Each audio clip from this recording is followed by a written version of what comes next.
হুগলির এক জবা বাগানি এক ইউটিউব চ্যানেলের মাধ্যমে সেদিন দেখলাম দাবি করেছে যে ওনার গাছ গ্রাফটিং করার ঠিক 20 দিনের মাথায় নাকি 2 থেকে 2.5 ফুট উচ্চতা হয়ে যায় এবং গাছে নাকি পাতা ভরে যায়, যে কোনো ট্রপিক্যাল জবা।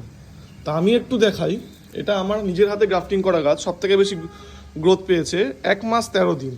22শে ফেব্রুয়ারি গ্রাফট করেছিলাম, আজকে অ্যাপ্রক্স 1 মাস 13 দিন বা 1 মাস 14 দিন, 1.5 মাস ধরুন।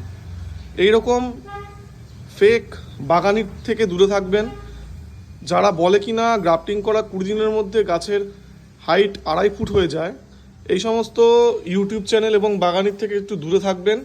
এবং তারা কিন্তু মিথ্যা তথ্য দিয়ে আপনাদেরকে বিভ্রান্ত করার চেষ্টা করছে। একটা ট্রপিক্যাল জবা কখনোই গ্রাফটিং করা 20 দিনের মধ্যে 2.5 ফুট হয় না।